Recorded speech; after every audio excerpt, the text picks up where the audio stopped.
Hey you, this is Rafaro and welcome to my channel.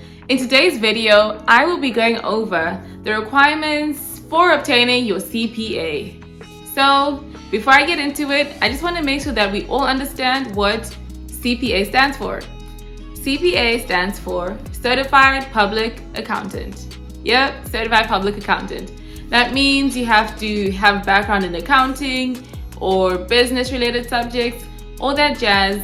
But let's get into this video to really understand what it takes to be a CPA. So, what is a CPA? So, CPA, as I mentioned earlier, is a Certified Public Accountant.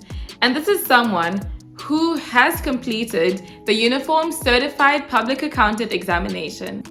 And everyone who takes this has to meet requirements for that specific state in order to qualify and get that certification.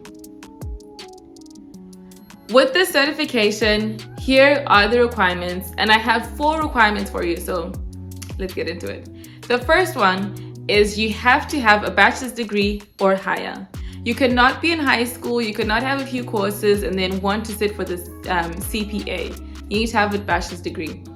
The second one, you need to have a total of at least 150 semester hours of education. Most programs in undergraduate are less than 150, some are 120, 130. And so what some people will do is they will talk to their advisor at school and take some more classes before they graduate so they meet that requirement. Or others will do their undergrads and go straight for their master's degree so they can have those 150 hours. However, it can't just be additional random hours. I used to think, oh, because I play tennis, I can just take tennis, or I can take a cooking class or something else. These classes have to be hours in accounting classes. So this is the third point, where you have to have 30 hours in accounting classes above introductory level. So you can't just have accounting 1, accounting 2, and then take another accounting 1 class. They have to also be advanced accounting classes. Then the fourth requirement is you have to have 24 semester hours in business related subjects. So at least these could be from business management, finance, economics, or other accounting classes, as long as they are business related classes.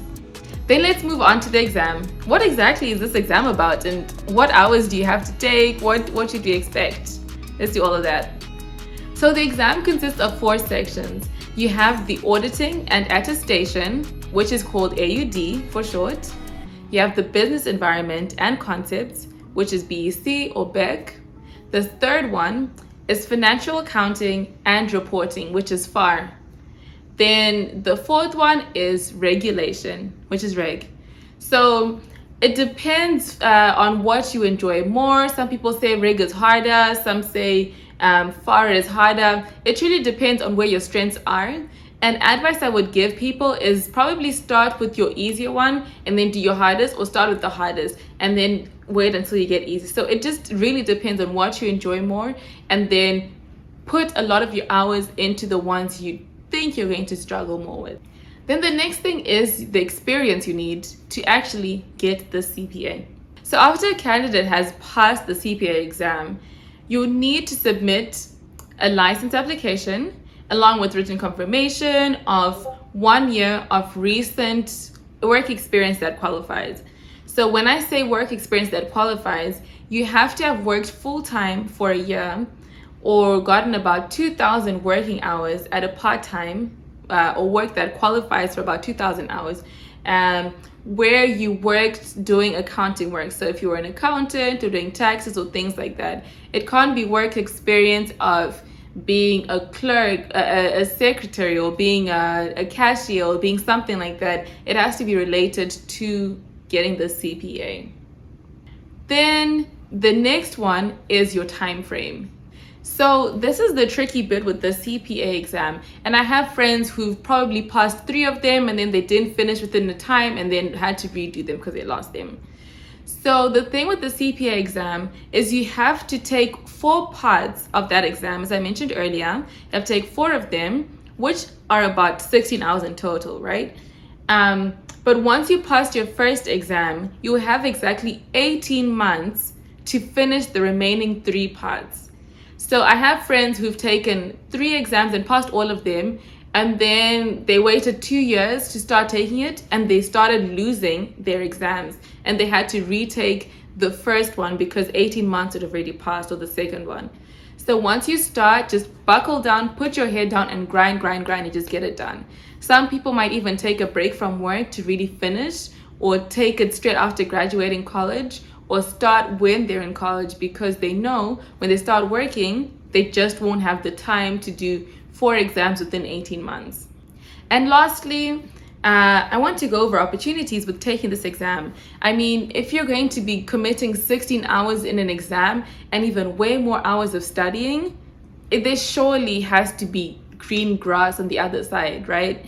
So taking this exam can award you with having a starting bonus wherever you're going to start working, or even a signing bonus.